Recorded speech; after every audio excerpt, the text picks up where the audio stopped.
Welcome back mga kapatid, narito tayo ngayon sa Quintin Paredes dito sa Binondo, Manila para bumili ng adobong itik at buong pritong itik. Napakasarap naman ng pagkakaluto nito. Isang buong pritong itik. Oo, grabe ang tataba pa. Grabe, malaman. Sulit. Ito nga pala si Kuya at si Ate ay nagtitinda dito sa Quintin Paredes tuwing Friday. Mabibili nyo to sa umaga. Hanggang magtanghali, hanggat hindi ubos yung kanilang paninda. Pero sa kanilang paninda ay mabilis silang maubos dahil marami naman silang parokyano na bumibili ng itik. Kailangan talagang maaga kang pupunta dito para siguradong ikaw ay may mabibiling adobo at kalderetang itik. At saka yung buong itik talaga mabibili nyo rito. Mura lang. At kung gusto naman ninyong bumili kahit hindi Friday, makikita niyo sila sa Baclaran. Doon sila nakapwesto Miyerkules at Linggo sila naroroon sa Baclaran. Di ko nga lang alam kung saan sila sa pwesto sa Baclaran. Basta sabi nila sa Baclaran, hanapin na lang natin sa Baclaran. Laki naman ng Baclaran. Baka doon lang sa malapit sa simbahan, Sorry, hindi ko natanong kung saan sila sa Baclaran ang nakapwesto. Basta dito lang sila nakapwesto, malapit sa Jollibee.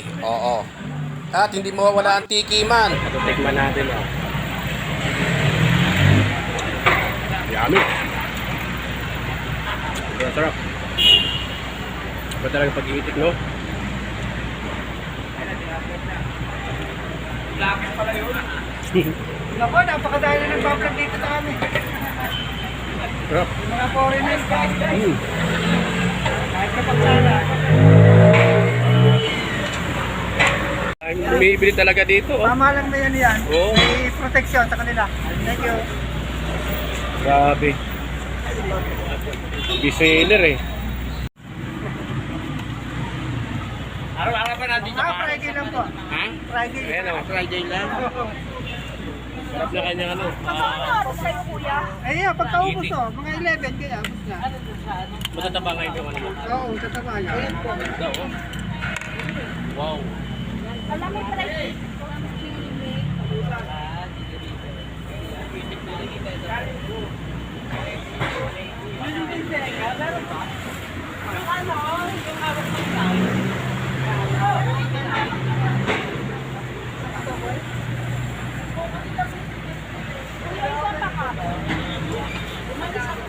Wala na paklita.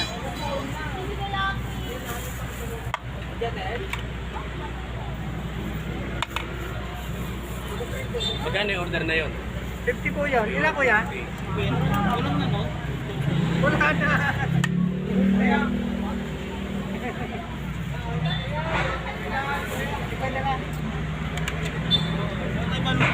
Wala na rin.